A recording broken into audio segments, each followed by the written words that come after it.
रावण को श्री हनुमान जी की पूंछ से चिढ़ थी।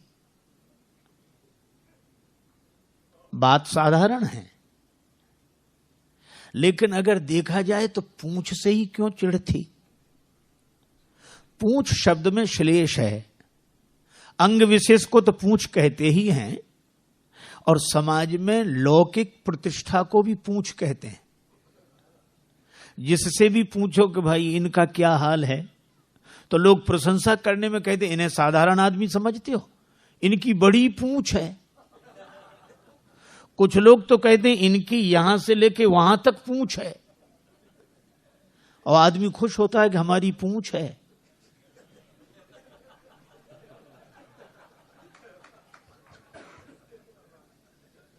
आज देखो कई घरों के बाहर वयोवृद्ध व्यक्ति मिल जाते हैं, बड़े उदास। उनसे पूछो क्या बात है, तो पहले तो नहीं बोलते, कुछ नहीं नहीं फिर भी क्या बताएं, बोलो। का इस घर में अब हमारी कोई पूंछ नहीं रही। बोलो, रोना भी इसी बात का है कि पूंछ नहीं रही, और प्रशंसा भी इसी बात की है कि बड़ी पूंछ है। लोग कहते हैं उनके घर गए, चाय की कौन कहे, पानी तक के लिए नहीं पूछा। और मुझे लगता है कि सारे संसार में झगड़ा ही ये पूंछ का ही है, और हम चाहते हैं कि सबसे पहले हमें पूछो, फिर किसी को पूछो, चाहे मत पूछो। और रावण को भी श्री हनुमान जी की पूंछ से चिढ़ है, क्योंकि उसे लगता है कि हमारे यहां इनकी पूंछ।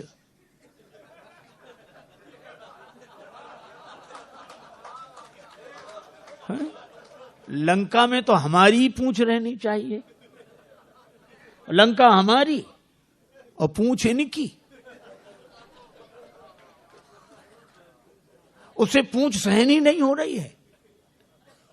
अच्छा, एक बात यह है कि हमेशा हर युग का सत्य है, कभी भी किसी दुर्जन को किसी सज्जन की बढ़ती हुई पूंछ सहन नहीं होती है। रावण को भी सहन नहीं हो रही है पूंछ, लेकिन एक और अद्भुत बात है, रावण इस पूंछ को जला देना चाहता है। जलने वाले तो जलाएंगे ही, जल ही रहे हैं, ईर्ष्या की आग में जलाएंगे ही। हालांकि हनुमान जी ने इस पूंछ को कुछ नहीं समझा। जब रावण बोला कि बंदर को मार डालो, राक्षस मारने दौड़े, विभीषण जी बड़े शांति पूर्वक आए और उन्होंने कहा कि अरे क्या कर रहे हो, नीति विरोध न मारिए दूता। रावण मान गया और बोला बंदर के अंग भंग कर दिए जाएं। अंग भंग करी पठइये बंदर। अब यह भी देखो कितनी अद्भुत बात है। रावण कहता है कि बंदर के अंग भंग कर दिए जाएं। श्री हनुमान जी ने सोचा कि अंग भंग की आज्ञा तो हुई है, नाम नहीं लिए गए कि कौन से अंग भंग किए जाएं। और रावण को अंग भंग करते समय कहीं अपनी बहन शूर्पणखा की याद आ गई कि बंदर के नाक कान काट दो। तो हनुमान जी कितनी सुंदर बात सोचते हैं। वो सोचते हैं कि हमें भगवान ने भेजा है, तो क्या हम विकारों के हाथ अपनी नाक कटा के जाएं? हमें भगवान ने भेजा है, तो क्या इन विकारों के हाथ अपनी नाक कटा के जाएं? अगर नाक कटा के जाएंगे तो क्या भगवान को मुंह दिखाने लायक रहेंगे? और हमें लगता है कि हम सबको भी भगवान ने भेजा है यहां, तो कम से कम इन विकारों के हाथ से नाक कटा कर न जाएं।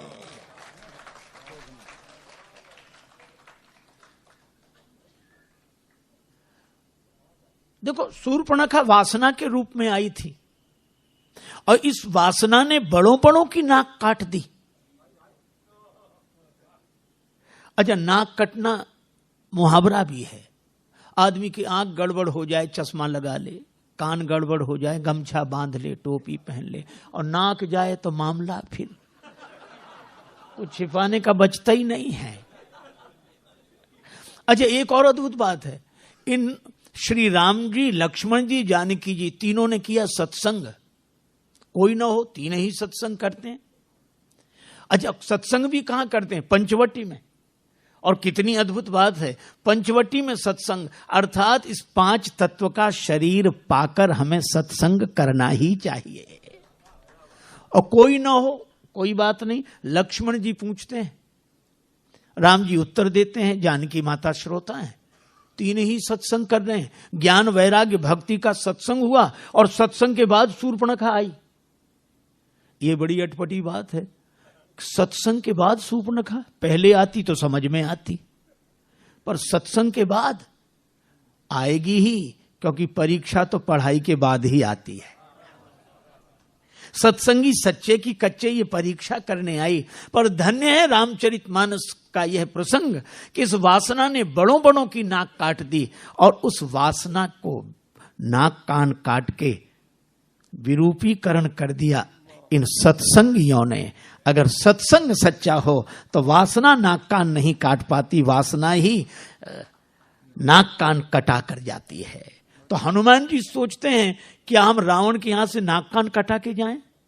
नहीं, तो फिर नाक तो बनी रहे, पूंछ जाए तो जाए, पूंछ तो पीछे है। हनुमान जी ने एक काम किया, पूंछ लटक रही थी पीछे, दोनों हाथ से पूंछ को उठाया, माथे से लगाया। पूंछ को कभी चूमते हैं, फिर माथे से लगाते हैं, चूमते हैं, फिर माथे से। रावण ने देखा कि मामला क्या है। रावण तुरंत बोला, कपि के ममता पूंछ पर। हम समझ गए कि बंदर को और कोई अंग ही याद नहीं आया, पूंछ ही याद आई, और रावण की दृष्टि पूंछ ही पे गई। सबई कहो समझाए, हनुमान जी ने सोचा काम बन गया। लेकिन रावण यह भी तो कह सकता है कि एक तलवार मंगाए के पूंछ देव कटवाए। हनुमान जी ने सोचा कि ये तो ठीक नहीं होगा, तो सरस्वती माता से प्रार्थना की। क्या कुंभकर्ण की बुद्धि बदली थी, तो इसकी भी बदल दो। रावण बोला, तेल बोरी पट बांध पुनि पावक देहु लगाए। तेल में कपड़े डुबो, पूंछ में लपेटो, आग लगा दो। बचन सुनत कभी मन मुस्काना, भई सहाय सारद में जाना। सरस्वती माता ने सहायता कर दी। माई भगवती शारदा, शारदा शारदा, माई भगवती शारदा। जय मराल बाहिनी महारानी,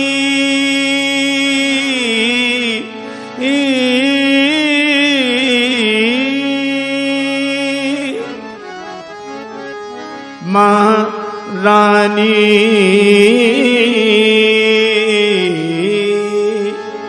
मराल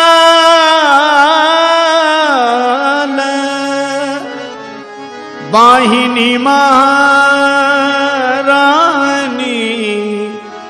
बीणा पानी सकल गुण खानी। हरि भक्ति विमल वरदा, हरि भक्ति विमल वरदा। माई भगवती शारदा, शारदा भगवती शारदा। सरस्वती माता की कृपा। रावण बोला, तेल में कपड़े डुबो, पूंछ में लपेटो। लेकिन जहां का राजा ऐसा हो, प्रजा कोई कम है।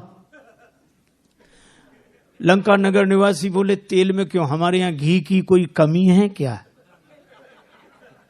रावण तेल में कपड़ा डुबाने की बात करता है, वो घी से शुरू करते हैं। रहा न नगर बसन घृत, घी खत्म। रावण के पास आए कि घी तो खत्म है। रावण बोला, मूर्खों, घी के लिए कहा किसने था? राक्षस बोले, हम समझ रहे थे कि बंदर की पूंछ में थोड़ा बहुत लगेगा।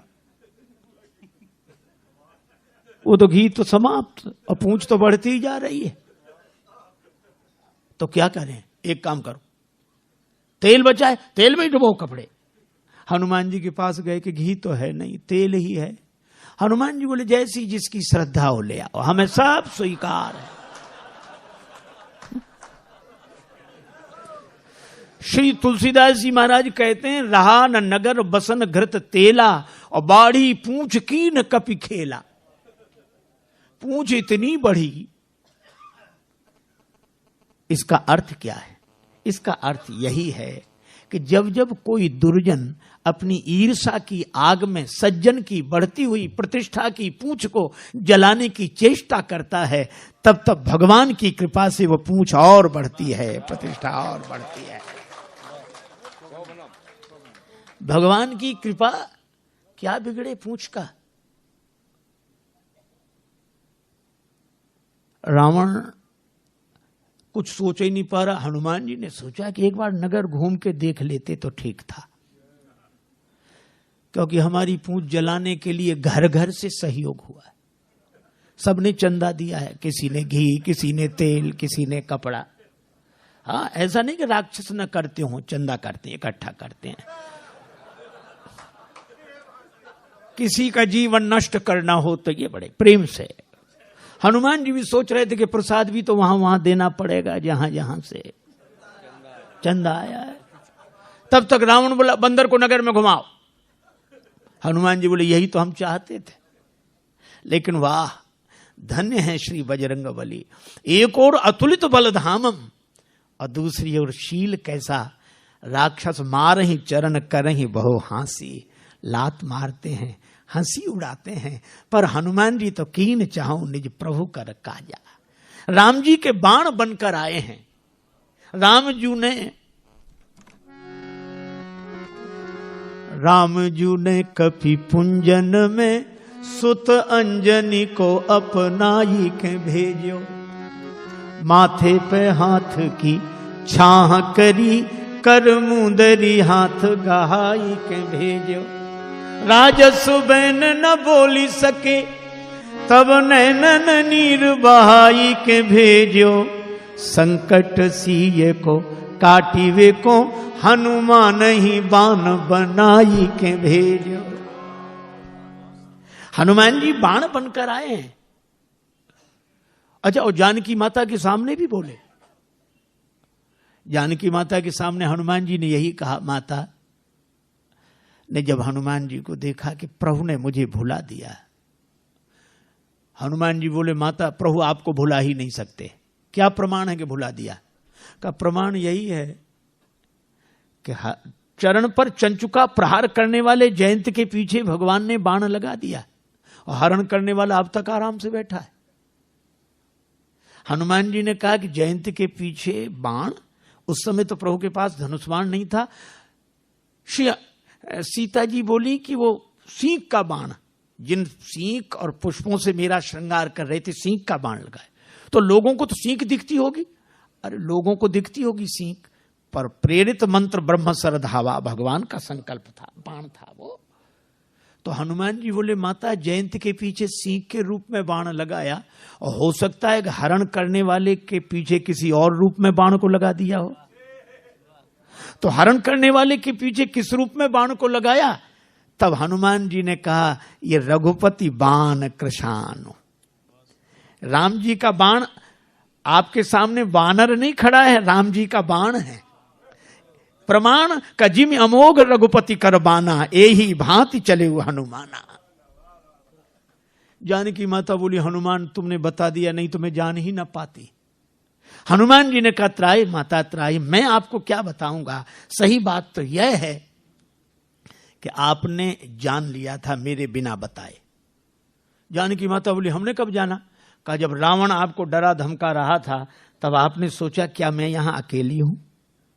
तो मन में तुरंत आया कि नहीं, असमन समुझी, ऐसा समझकर मन कहत जान की, खल सुधि नहीं रघुवीर बान के। अगर इतर कथाओं का आश्रय न लिया जाए तो राम जी का बाण तो हनुमान जी ही हैं। और श्री हनुमान जी राम जी के बाण, अच्छा बाण तो चलते हम लोगों ने देखे होंगे, वैसे न देखे हो तो टीवी सीरियल में, महाभारत रामायण में बाण चलते हैं, लेकिन इन बाणों के पांव नहीं देखे होंगे। दिखे कहीं किसी को बाण के पांव? पांव है नहीं और चलते हैं। इसका अर्थ है बिना साधन के गति होती इनकी।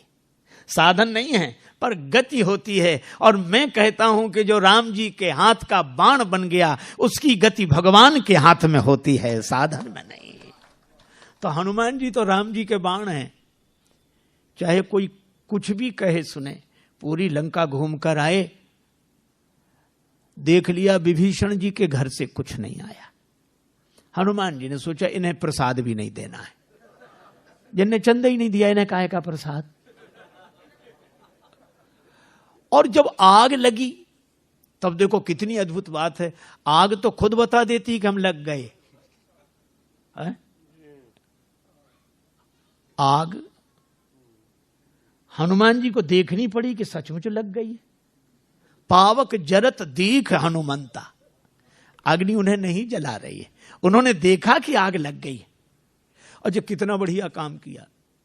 हनुमान जी कहते हैं कि जब बड़ी पूंछ देखकर बड़ों बड़ों को आग लगे और पूंछ में आग लगावें, तब अपने को छोटा ही बन जाना चाहिए।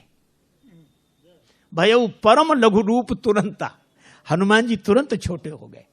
और छोटे हुए तो ब्रह्मा के बनाए हुए बंधन से निकल गए। उस जो ब्रह्मास्त्र में बंधे थे उससे निबुक चढ़े वो कभी कनक अटारी। और जो छोटा बनकर विधि विधान के बंधन से बाहर निकल जाता है, बाहर निकलते ही वह इतना बड़ा होता है भगवान की कृपा से कि आकाश को छूता है। और हनुमान जी ने तो बाल दी विशाल विकराल ज्वाल जाल मानो लंक लील बेको काल रसना पसारी है। ऐसा रावण देखते ही रह गया। जो राक्षस सब देख रहे हैं, बचाओ बचाओ। रावण कहता है चिंता मत करो।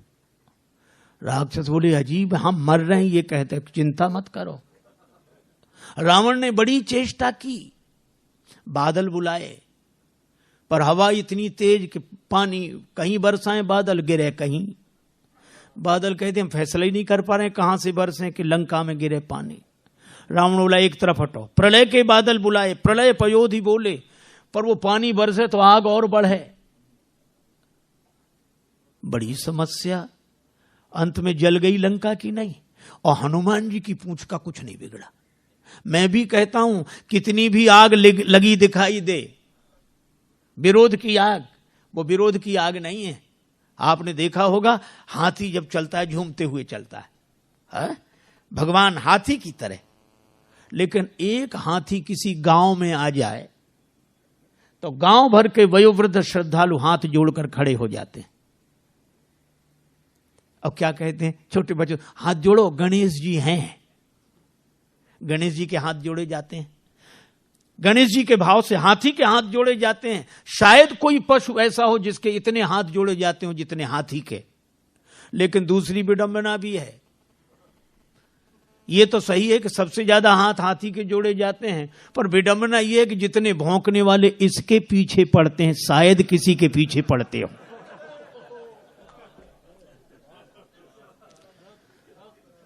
यह स्वाभाविक नियम है, जिसकी स्तुति होगी उसी की निंदा होगी।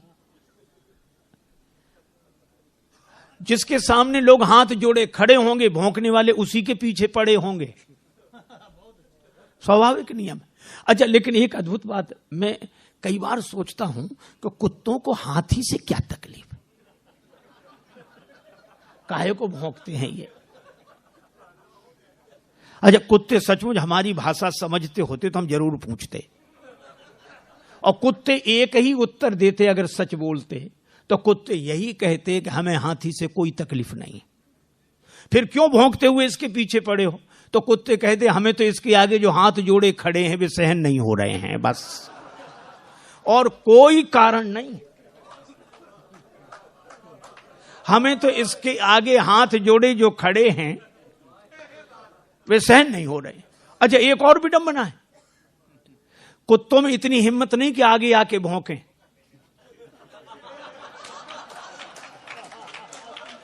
कुत्ते कभी आगे आके भौंकते नहीं हैं और पीछे भौंकना बंद करते नहीं है। लेकिन इसके बाद भी हाथी की चाल में मस्ती रहती है कि झूमते हुए हाथी की तरह सहज ही चले सकल जग स्वामी, मनहु मंजुवर कुंजर गामी। है हाथी की तरह। क्यों? हाथी की एक विशेषता है, वो हाथ जोड़ने वालों के पास ठहरता नहीं है और भौंकने वालों की ओर मुड़कर देखता नहीं है। और मुझे तो हर युग से यही दृश्य दिखाई पड़ता रहा लोगों को, और आज भी हमें वही दृश्य दिखाई देता है। हाथ जोड़े लोग खड़े हैं, भौंकने वाले पीछे पड़े हैं, पर भगवान का भक्त मस्त हाथ गजराज की तरह झूमता हुआ भगवान के भरोसे चल रहा है। और इसीलिए मस्ती है। देखो, श्री हनुमान जी की पूंछ का कुछ नहीं बिगड़ा। ये लंका बिगड़ गई, सोने की लंका बिगड़ गई, पर हनुमान जी की पूंछ का क्यों नहीं बिगड़ा? केवल एक बात। जानकी माता ने पूछा, लंक जला के जली भी नहीं।